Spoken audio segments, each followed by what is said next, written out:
Hello, my fellow xenophobes. My name is Forex Extraordinaire, and welcome to another fantastic installment of our Stellaris Dev Diary series. This time, we're going even further into the Orion Open Beta and talking about some of the fantastic new psionic changes that involve your patrons and how you interact with them. A common complaint in the past was that these patrons did not have enough identity nor unique bonuses, and this dev diary, in addition to some of the changes, seek to kind of correct that and essentially move forward with giving the psionics more flavor as an ascension path, and also tackling more of the problems that psionics have in regards to customization.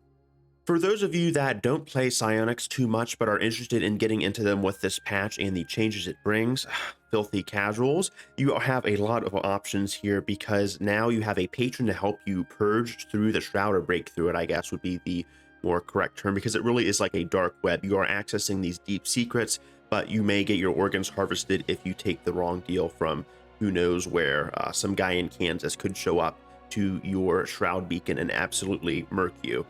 So it really is up to your own discretion. That said, if you are forming packs with people with humble titles such as the Eater of Worlds, then perhaps you are getting what you paid for because you did not read the non-disclosure agreement.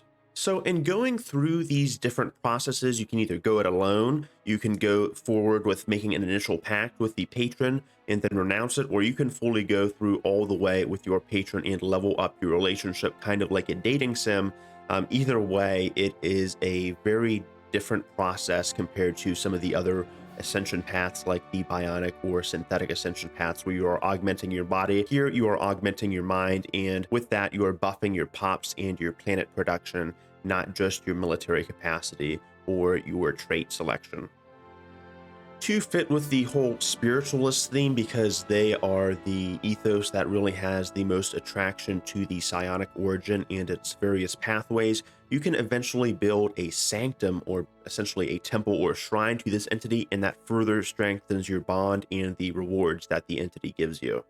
And now this is really where the discrepancy between the previous way of unlocking your patron's power and the current way of doing it kind of unfolds, because now there's not as many negative buffs or boons, it seems, compared to the positive ones. So with patrons like the Eater of Worlds, you are more war focused. Perhaps you are going for a more passive patron, and you have options to also help your empire there. So depends on where you want to take your empire, and psionics are a lot more customizable with this origin. So if you don't want to get ship weapons range or any militarist focuses, you can also go with another entity that boosts your psionic capacities further, or perhaps focuses more on boosting telepaths and various other pop jobs like researchers. As a last resort, if you need some instant power, you can always juice the Covenant button and buff your armies temporarily, or whatever other factor the entity offers you, which is kind of a last minute resort. So there will be a price to pay, in quotes, and I assume this is kind of randomized depending on how far along you are with your patron's contract, but seems very powerful. You could abuse this if you are already militarist and spiritualist and really cranking out your corvettes, your torpedo ships with the new frigates, whatever have you. So something to consider. There will be consequences, but it is a good last minute option if you are desperate. If you manage to last 30 years with your empire and your patron, and you haven't been completely demolished by any psionic entities that you've incurred, then you can choose a chosen one from a selected list of your own empire's figures, be it researchers, kings, some kind of elected or unelected otherwise official that guides your empire. They can become chosen, and they get a bunch of buffs curtailed to your specific patron based on that. While you can only choose one Anakin Skywalker, they do get more buffs, unlike in the past where you couldn't really predict when you would be able to choose a chosen or ascended individual. So you have a lot more control. You have a set timeline with this option, which is very nice. And it kind of rewards empires that have increased level caps with different civics and traits. So now they're getting a bit more mileage because that leader is now immortal. And if they're a researcher, they can get a lot of strength and just consistency out of playing with the immortal trait.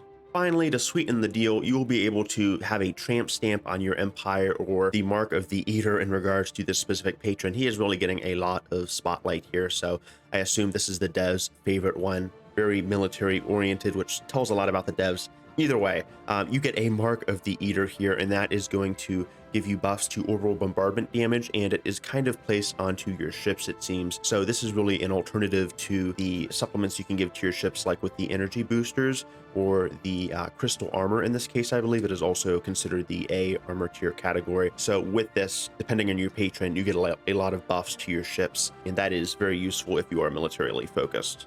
I wanted to point out some of the most impactful buffs that I've found across the various 4 patrons that are offered to the player with the psionic origin, and let me talk just briefly on some of these different changes. The Whispers seem to be one of the best patrons when it comes to getting into psionics early for newer players and not suffering too big of a penalty. -7 stability from the outset kind of looks tough, but when you consider that you already have several good stability boosters from your spiritualist traits or perhaps other civics that you can easily accrue, then -7 stability isn't that big of a deal, and it also provides great research speed in case you're going down the intelligence route or any other good biological trait. And then the +3 and +6 research respectively is very, very good, along with the envoy and infiltration speed from the Whisperers. The infiltration speed is okay. Maybe if you want to do a espionage focused nemesis route where you capitalize on that expansion's various features, that could be interesting. But otherwise, you're going to choose this primarily for the research and possibly for the influence.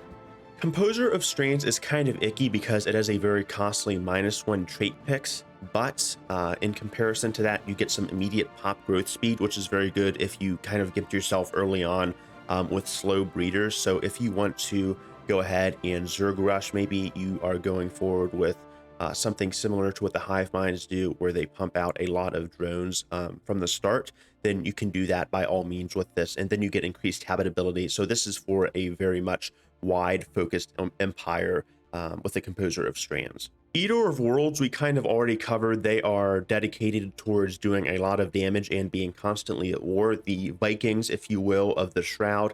The most costly thing about them, though, and this is pretty costly if you are low on alloys, I would not recommend taking this patron, is the plus 100% ship and army upkeep when at peace, which is kind of devastating. I guess you could always be at war, but you really have to consider who you are around when you go ahead with that. So perhaps you want to do something similar to the Determined Exterminator and just be constantly killing everyone. If so, the Eater of Worlds is your patron. Lastly, the Instrument of Desire is very similar to the Harmony tradition, wherein you focus on amenities and pop resource, kind of similar to the Composer of Strands also in a way, in that you are focusing on internal growth and even the Whispers and the Void, but this is a lot more broad. You can do different things with the various amenities you have. Perhaps you want to free up some temple spaces and in turn put down something like gene clinics or something else. I know gene clinics grant amenities, but that's beside the point. Just something relative to that, maybe more research centers, just in case you don't like the -7 stability. Who knows? But if you are struggling with amenities, if you need some empire happiness, if you just want to stabilize the realm, perhaps even do some trading here, then Instrument of Desire is a great pick in regards to that. Just be careful with the pop upkeep because it can get up to plus 25%. So perhaps you want to take a trait with your species to kind of mitigate that. Your chosen one also confers their own bonuses, and these kind of mirror the various bonuses that we talked about earlier with the empire specific bonuses and the traits and everything. So kind of similar in that vein. There are a few differences. These focus more on granting various resources just in case you need them. And then there are other choices in regards to who can actually apply to be a chosen one. For example, Eater of Worlds isn't going to take something like a scientist that is all pacifist and weak. And then Instrument Desire, which focuses more on cultivating an empire, is not going to want a general, as it seems to be a more pacifist playstyle. So you kind of get the deal there. Otherwise, I really like what the devs are doing here, and I hope to see some more elaboration on what they're going to have planned for psionics in the future. If you guys liked what I talked about in today's dev diary, please let me know by commenting down below and leaving any feedback for the devs if you have any, or for me in regards to mic quality, as I'm still experimenting with that. With everything said, though, thank you guys so much for watching. I love you guys, and I hope to see you guys later. All right, peace.